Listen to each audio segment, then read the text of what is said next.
My salary hit my account and disappeared in minutes. The transfer name made my stomach drop. The notification sound was the same one I'd heard every month for 3 years. Salary credited, $4,200. I was in the middle of a staff meeting when my phone buzzed against the table, and I felt that small hit of relief you get when money arrives exactly when it's supposed to. 30 seconds later, my phone buzzed again. I almost didn't look. Meeting notes were piling up. My boss was mid-sentence about quarterly targets, and I had that polite half-smile you wear when you're pretending to be fully present. But something about the second buzz felt wrong. Not louder, just different. The kind of different that makes your hand move before your brain catches up. I tilted my phone just enough to see the screen without being obvious. Debit alert, $4,150. Balance updated. My stomach dropped so fast, I had to press my hand flat on the table to steady myself. The room kept talking, kept moving, but I was somewhere else entirely, thumbs already opening my banking app with the kind of speed that comes from pure panic. The app loaded slow, the way it always does when you need it fast. Spinning circle, loading screen. Then my account balance appeared, and I stared at it like it was written in a language I didn't speak. Available balance, $86.47. I blinked, closed the app, opened it again. Same number. I refreshed twice, 3 times, like I could undo what had already happened by sheer force of disbelief. Then I scrolled down to recent transactions, and that's when I saw it. 1 transfer, 1 name, and my throat went tight. The recipient wasn't a loan company. It wasn't a bill I'd forgotten. So it wasn't a scam from some random overseas account that I could call the bank about and fix with a fraud claim. It was a personal transfer to an account labeled Household Support, MIL. MIL, mother-in-law. I sat there in that meeting room with my colleagues talking about conversion rates and customer retention, and all I could hear was the sound of my own pulse in my ears. Because no one should have had access to that account. Not my husband. Not his mother. Not anyone. I'd set it up that way on purpose. My hands started to shake, just a little, enough that I had to put my phone face down on the table before someone noticed. I stayed in that meeting for another 20 minutes, nodding at the right times, writing notes I wouldn't remember, because walking out early would have required an explanation I didn't have words for yet. The second the meeting ended, I was out of my chair and halfway to the stairwell before anyone could ask me to grab coffee. I didn't go back to my desk. I went straight outside, into the parking lot where the air was cold and sharp and I could finally breathe without someone watching. I opened my phone again, hands still unsteady, and stared at that transfer name until the letters stopped looking real. Household Support, MIL. Not a mistake, not a glitch, a label. Someone had named that account, set it up, made it real, and someone had reached into my salary and taken almost everything. I called my husband. He answered on the second ring, and his voice was too calm. Not surprised, not concerned, just calm in a way that made my skin go cold. "Hey," he said. "What's up?" "What's up?" Like I was calling to ask about dinner. "My salary's gone," I said, and I heard how tight my voice sounded, how controlled. "Almost all of it, 1 transfer, to your mother." There was a pause. Not the pause of someone confused, the pause of someone choosing what to say next. "Okay," he said slowly. "Let's talk about this later." Let's talk about this later. Not what? Not, are you serious? Not, I'll call the bank right now. Later. That's when I knew. This wasn't a mistake. This wasn't fraud. This was something he already knew about. "Ethan," I said, and my voice dropped lower, steadier. "Did you know about this?" Another pause. Longer this time. "She needed help," he said finally. "Just for today. You'll get it back." I felt something crack open inside my chest. Not loud, just a quiet fracture that didn't make noise but changed the shape of everything. You knew," I repeated. "It was temporary," he said, and now there was an edge in his voice, defensive, like I was the one creating a problem. She had an emergency. I told her it was fine. You told her it was fine, I said, to take my salary. It's not like that, he snapped. You're overreacting. I stood there in the parking lot with my phone pressed to my ear and my free hand curled into a fist, and I realized something that made my stomach turn. This wasn't theft. This was permission. He'd given her permission. How did she access my account? I asked, and my voice came out colder than I'd ever heard it. Ethan exhaled, long and slow, like I was exhausting him. I gave her your login a while back, months ago, for emergencies. The ground felt unsteady under my feet. You gave her my login, I repeated. She's family, he said. She needed access in case something happened. In case something happened to who? I asked. To me? To you? What emergency requires my salary password, Ethan? You're being dramatic, he said, and I heard traffic in the background, heard him moving, like he was walking somewhere he didn't want people to overhear. She needed help, I helped. You'll get the money back by next week. Next week, I said. Yeah, he replied. It's not a big deal. I ended the call without saying another word, because if I kept talking, I was going to say something I couldn't take back, and I needed to think first. I needed to see what I was dealing with before I decided how to fight it. I opened my banking app again, hands steadier now, and went straight to the security settings. Login history, device management. The things I should have checked months ago, but didn't, because I'd trusted the one person I thought I didn't need to monitor. The page loaded, and my breath caught. Multiple logins from a device I didn't recognize. An Android phone I'd never owned. IP addresses that weren't mine. Dates and times that made my stomach turn over. 3:42 a.m. on a Tuesday. I'd been asleep. 6:18 a.m. on a Thursday. I'd been asleep. 11:34 p.m. on a Saturday. I'd been asleep. And then I scrolled further, past the big transfer from today, and I saw them. Small transfers. $200 here. $350 there. $175. $400. Amounts small enough that I wouldn't notice unless I was looking hard. Amounts that didn't trigger fraud alerts because they were under the threshold. This wasn't the first time. This had been happening for months. I stood there in the cold, all staring at a screen full of proof that my mother-in-law had been quietly draining my account in increments, and my husband had not only known, he'd enabled it. My hands weren't shaking anymore. They were steady. Because anger, real anger, doesn't tremble. It goes quiet and sharp and focused. I called her. She answered on the third ring, and her voice was bright, pleasant, like we were friends. Hello, dear, she said. You took my salary, I said. No preamble, no politeness.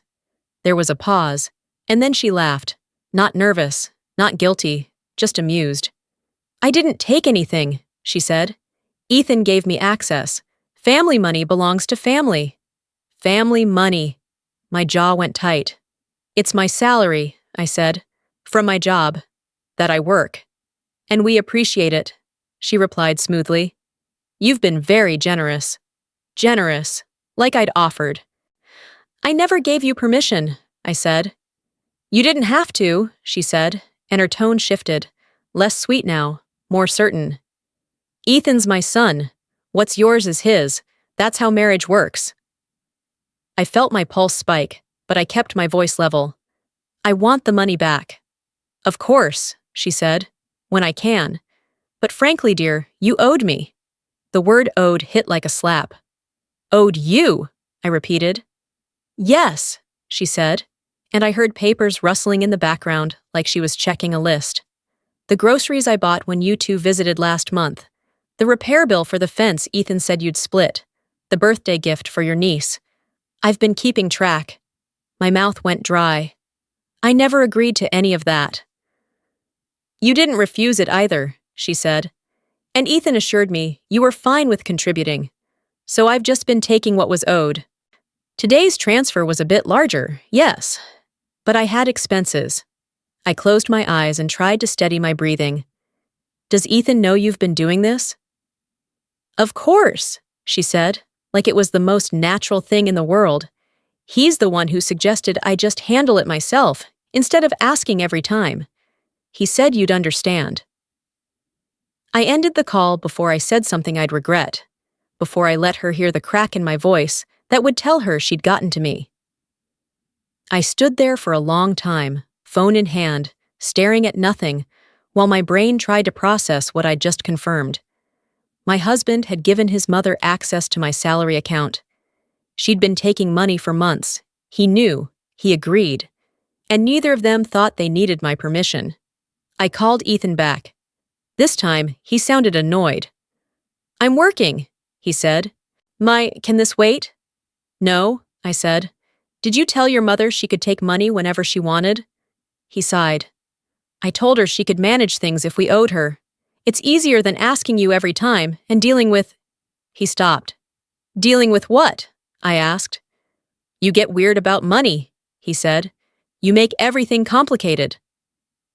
I get weird about my salary disappearing, I said. It's not disappearing, he snapped. It's going to family, to someone who's helped us more times than I can count. Helped you, I said. Not me. That's the problem right there, he said, and his voice went hard. You still think it's yours and mine. We're married. It's ours. And my mom's part of that. I felt something settle in my chest, cold and final. I'm going to the bank, I said. Don't make this a bigger deal than it is, he replied. I hung up. 20 minutes later, I was sitting across from a banker named Priya Menon in a small glass office that smelled like new carpet and stress. She had sharp eyes and a calm voice, and when I explained what happened, she didn't blink. She didn't tell me it was a domestic issue. She didn't suggest I work it out at home. She just asked, "Do you want to file a fraud claim?" Yes, I said. She pulled up my account, scrolled through the transaction history, and her expression tightened. How long has this been happening? Months, I said. I just found out today. She clicked into the security logs, then into the transfer authorizations, and her jaw went tight. These logins are from a device not registered to you. I know, I said, and these transfers weren't initiated by you. Correct. She looked up and her voice went careful. Do you want me to freeze the account? I hesitated for half a second, because freezing the account meant Ethan would lose access too. It meant I was drawing a line I couldn't uncross. Then I thought about my mother-in-law's voice. You owed me. Yes, I said. Freeze everything. Priya nodded once and started typing. I'm also going to flag the recipient account for investigation. If there's a pattern of unauthorized transfers, the bank can escalate. Do it, I said. She clicked through a few more screens, then stopped. There's something else, she said quietly. My stomach tightened. What? She turned the monitor slightly toward me. There's a standing transfer instruction on your account. It's set to trigger automatically every payday. I stared at the screen. A recurring rule. My salary account to Household Support, MIL, $4,000 every month. When was this created? I asked. Priya checked the metadata. 3 months ago. 3 months. She clicked into the authorization file. There's a consent form attached, she said, with your signature. My heart stopped. I never signed anything. She pulled up the scanned document. My name was there, printed neatly at the top, and below it a signature that looked close enough to mine to pass a quick glance, but wrong in the details. The loops were too round. The slant was off. That's not my handwriting, I said. Priya's expression went hard. The upload came from an IP address, she said, and she read it off the screen. Do you recognize this location? I looked at the address trace. It wasn't my house. It was my in-laws' house. Priya sat back, and her voice dropped. This is fraud, she said. Not family disagreement. Fraud. What happens now? I asked. I escalate to our fraud review team, she said. They'll investigate the transfer pattern, the forged consent, and the unauthorized device access. The standing instruction is canceled immediately. The most recent transfer will be frozen mid-processing. Will she get notified? I asked. Yes, Priya said, the moment the freeze hits. I took a slow breath. Do it. Priya submitted the case, and within seconds, a red banner appeared on her screen. Fraud hold active. She looked at me. Your mother-in-law's account is now flagged. She won't be able to withdraw those funds. I nodded, and for the first time all day, I felt like I could breathe. Then my phone started ringing. I looked at the screen, my mother-in-law. I declined the call. It rang again immediately. Declined. Then a text. Answer your phone. Another text. The bank froze my account because of you. Another. You're tearing this family apart over money. I turned my phone face down on the desk and looked at Priya. Can I change my account credentials here? Yes, she said. New account number, new login, new everything. Your husband's access will be revoked. Do it, I said. She started the process, and while she typed, my phone kept buzzing. Text after text, call after call. Then it stopped. For about 10 seconds, there was silence. And then my phone rang with a different number. Ethan. I answered. What did you do? He hissed. I froze my account, I said. You got my mom's account flagged, he said. She can't access her money. Do you know how insane you look right now? She stole from me, I said. So she didn't steal, he snapped. I gave her access. It's not her fault you're being paranoid. The bank disagrees, I said. Because you lied to them, he said, voice rising. You made it sound like she's some criminal. She forged my signature, I said. The consent form has an IP address from your parents' house. He went quiet for a moment. Then, quieter, colder. You're really doing this. I'm protecting myself, I said. From family, he replied. You're protecting yourself from family. I didn't answer. Fine, he said, but don't come crying to me when you realize how alone you are. He hung up. I sat there in Priya's office with my phone still warm in my hand, and I felt something shift. Not sadness. Clarity. Priya handed me a new debit card, a printout of my new account number, and a fraud case reference number. Your salary account is now isolated, she said. No one has access but you. If anyone tries to add themselves or change credentials, the system will alert you and require in-person verification. Thank you, I said. She nodded. One more thing. If your mother-in-law tries to access the bank in person to contest the freeze, we'll need to verify her identity and the legitimacy of those transfers. The fraud flag stays until the investigation is complete. How long does that take? I asked. 2 to 4 weeks, she said. But the freeze is immediate and permanent until resolved. I left the bank with a new account number and a locked door between me and the people I'd trusted most. That night, my phone exploded. Ethan's mother called 16 times. Ethan called 11.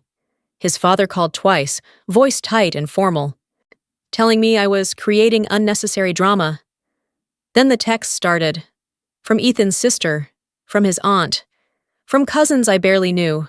You're being cruel. Family helps family. You've changed since you started making money. I didn't respond to any of them. I just archived the messages and turned off notifications. The next day, my mother-in-law showed up at my office. Security called me down to the lobby, and I found her standing near the front desk, arms crossed, face tight. She wasn't yelling. She was doing something worse, performing. I just want to talk, she said loudly enough for the receptionist to hear. I don't understand why you'd do this to me. I kept my voice low. You took my salary without asking. I didn't take anything, she said, eyes wide, wounded. Ethan gave me access. This is between you and him. You forged my signature, I said. She blinked, and for half a second, I saw her calculation. Then she recovered. That's a lie, she said. You're making things up because you regret freezing my account. I pulled out my phone and opened the bank's email. The fraud investigation found the forged consent form, I said, with an IP traced to your house. Her face went still.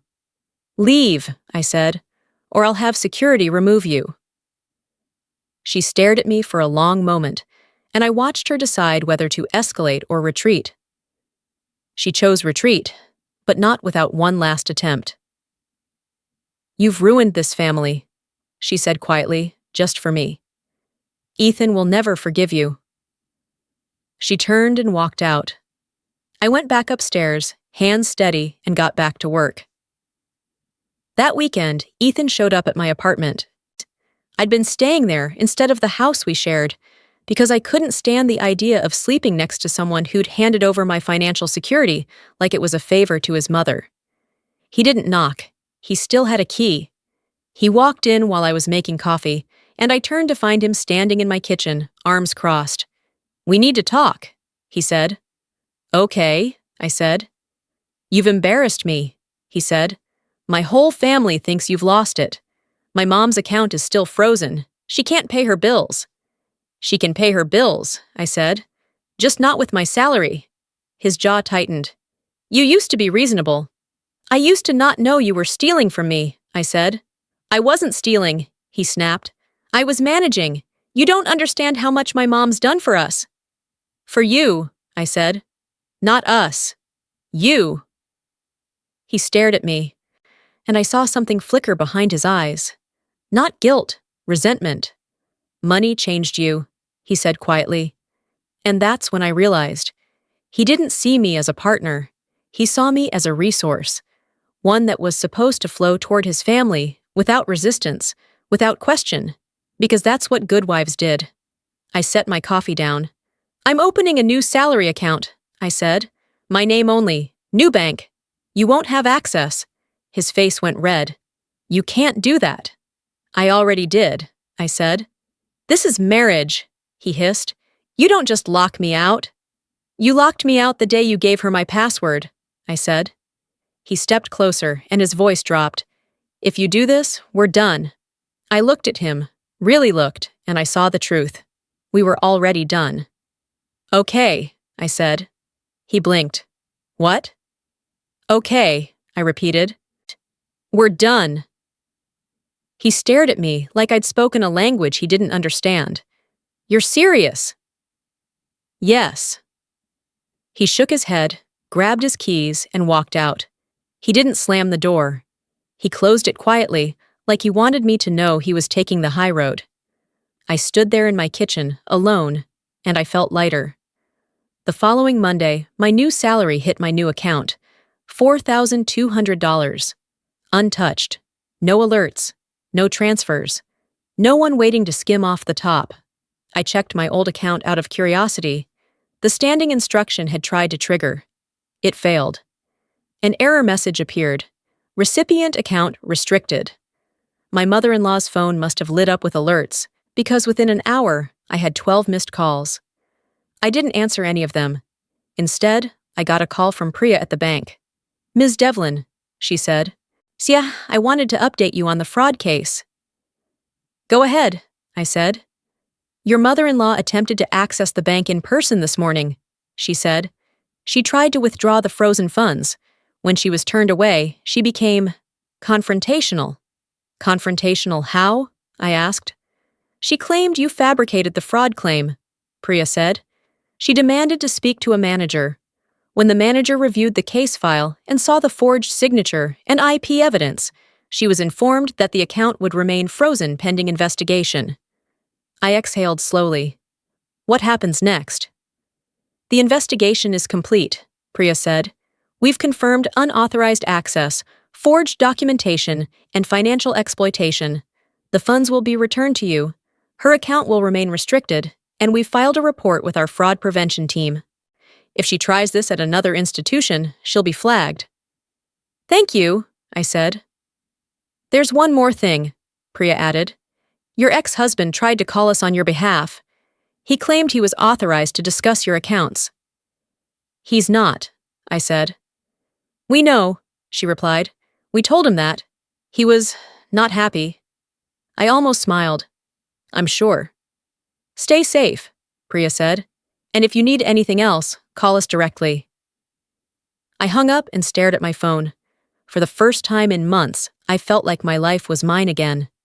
That night, Ethan sent me one last text. You'll regret this. No one will want you after the way you treated my family. I stared at the message for a long time. Then I blocked his number. Because the truth was, I didn't need anyone to want me. I needed to want myself. And for the first time in years, I did. I checked my banking app one last time before bed.